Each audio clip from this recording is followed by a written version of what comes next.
दङ गोबावनिफ्राय इस्टाब्लिश जानानै फैदों दा बेखौ जोङो फोसाबनो थाखाय जोङो रायजो राजाफ्रा ज' जानानै थारमाने लोगो खौसे जानानै जोङो बे माबाखौ लामाखौ जोङो साफाय खालामनो नागिरदों थारमाने मोजां खालामनो नागिरदों जाहाथे माने लामा नङाब्ला थारमाने डेभेलपमेन्टआ जाया जार फले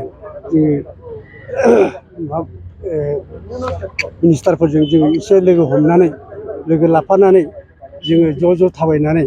जोङो बे खामानिखौ दिनैहाय मोनफैबाय दा बेखायनो आङो दा गोजोनपुरि गामिनि मा होनो गोजोनपुरि गामिनि माबा आफादगिरि जानानै आङो बे खोथाखौ बुंनाय जाहैबाय आरो नोंथांमोनहा बै समाव जिखिनि बङाइगाव समस्ति बिधान सभायाव भट होनांगौ जायोमोन गोबां माने जौगानायनि खामानिफोरखौ माने एसे उन थानाय नुदोंमोन दायो सिडली समस्तियाव हाबबाय दा सिडली समस्तियाव हाबनाय लोगो लोगो नोंथांमोननि बे लामाखौ एमएलए जयन्त बसुमतारी मावफुंनानै होबाय दा गोसोखौ माबायदि सिगाङाव माबायदि दा बे बिथांमोनहा बे माबाखौ लामाखौ सेंसन खालामनायनिफ्रायनो जोंनि गामिनिफ्रा आरो आंबो लोगोसे एखेबारे बिराद मोजां मोननानै दं जाहाथे बिसोरो आरो लोगो लाफाबाय थायो बेखायनो जोंबो बिसोरजों लोगो लाफाबाय थागोन नुजाफैनो हानाय जोंनि एमएलए बिथांखौ जोङो रायजोनि जानानै साबायखर बावदों आरो जोंनि गासैबो गामिनि गार्जेनफोरा बिथांमोनहा ज' जानो हानायखौ जोङो खोब गोजोननाय मोनदों दा जोङो मोनसे एसेट मोननानै जोङो गोजोननाय मोनदों मा बेवहाय सि लेब सेन्टारा जाहैबाय मोनसे मोनब्रै मोनबा माखासे सेल्फ हेल्प ग्रुपखौ लानानै मोनसे बिसोरनो सेन्टार मोनसे बानायना होनाय जादों बे सेन्टाराव सेल्फ हेल्प ग्रुपआ बोरैहाय थांनानै थानो हागोन आरो गावसिनि बिजनेस पारपासखौ बेवहाय डिटेल्स सावरायनानै बिसोर गावसिनि खामानिफोरखौ मावलांनो हागोन दा गामिया जोंहा मोनसे नाम दं हिसाबै हायनारि क्लिन भिलेज नाम दं हिसाबै जोङो बे एसेटखौ मोननानै जोङो खोब गोजोननाय मोनदों मानो होनोबा बेवहाय मोनसे अफिस रुम थागोन आरो मोनसे मिटिं हल थागोन दा बे मिटिं हलाव जोंनि गामिनि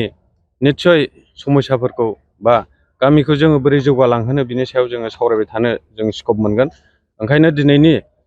दिनैनि सरकारखौ जोङो गोसो गोरबोजों बा मोजां मोनो जाहाथे बेबादि राजुहुआ खामानिफोरखौ जोङो मोननायनि थाखाय माने जोबोद गोजोनदों जों आसा खालामो जोंनि बे साब सिखोन आफादजों लोगोसे गामिनि रायजो राजा गासैबो जोंनि समाज दानाय समाज फोसाबनाय एन्टि ससियेल एक्टिभिटिसफोरखौ जोङो जाहाथे फोसाबनो हायो बेनि थाखायनो जोङो साब सिखोनखौ खालामनाय जादों आरो दिनैसिम 2019निफ्राय 1 अक्ट'बरनिफ्राय खामानि मावबोनानै दिनैसिम जों मावबाय थादों 4 बोसोरनि आगान होबाय दा जोङो गेजेराव 2021आव जोङो चिरां डिस्ट्रिक्ट डिसिनिफ्राय डिस्ट्रिक्टआव बयनिख्रुइ साखोन सिखोनसिन गामि हिसाबै जों मोनसे रिकगनाइज मोनदों जोङो सार्टिफिकेट मोनदों दा बेनि थाखाय जोङो डिसि आरो दिनैनि प्रसासनखौ जोङो साबायखर बावो जाहाथे आरो जोंबादि गुबुन गुबुन जायगायावबो जाहाथे समाज फोसाबनाय आरो गामिखौ साब सिखोन लाखिनायनि थाखाय खामानि मावो बेखौ आङो दिनैनि नोंथांमोननि मिडियानि गेजेरजों फोसावनानै बेखिनिखौनो बुंनाय जाबाय गोजोन्थों आरो जोङो साब सिखोन खालामनायजों लोगोसे मोनसे हाबाफारि लादों बे जाहैबाय गामियाव चिलड्रेन पार्क जों खालामनो नागिरदों जोंनि मानसिफ्रा जिहेतु बाहेरायाव गेलेगारनायनि मोनसे सुबिदा गैला बेनिखायनो जोङो गामियावनो मोनसे फिसा दखरसे जायगाबाबो जोङो गथ'फोरखौ गेलेहोनायनि मोनसे सुबिदा बानायनो नागिरदों आरो बे चिलड्रेन पार्कआ जागायबाय दिनैनिफ्राय आरो मावलांबाय थानो थाखाय जोङो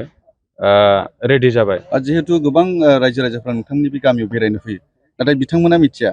माखासे प्लास्टिकनि बाहायगारनायखौ बिथांमोना बेयाव लाबोनानै नोंथांमोननि गामियाव गारफैनो हागौ बेयाव नोंथांमोना माबायदि साबधान होनो नंगौ बिथांमोना जिहेतु मिडियानि गेजेरजों मोननानै गामियाव फैनो लुबैनानै फैयो नाथाय बिनि नियम नितिफोरखौ बिथांमोनहा मोनथियाखै मोनथियैनि खारना मोनसे दङ जोंबो बिसोरनो जथेस्थ' इनफरमेसन माबाफोरखौ जों होनो हायाखै जोङो जायगा जायगा माखासे इनफरमेसन बर्ड जोंनाव थानांगौमोन डास्टबिन दङब्लाबो बिथांमोनहा बाहेरायाव गारलाबायनो नागिरो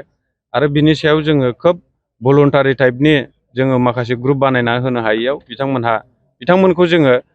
साबधान होस्लाबनो हायैयाव बिथांमोनहा गालाङो जों खावलायगोन जायफोर बिथांमोनहा जोंनि गामियाव बेरायनो फैयो नायनो फैयो बिथांमोनहा जाहाथे साब सिखोनखौ लाखियो। साब सिखोन खालामोबा गाव गावनि डिसिप्लिनाबो निस्सय आपग्रेड जालांगोन, जों बेखौ खावलायो।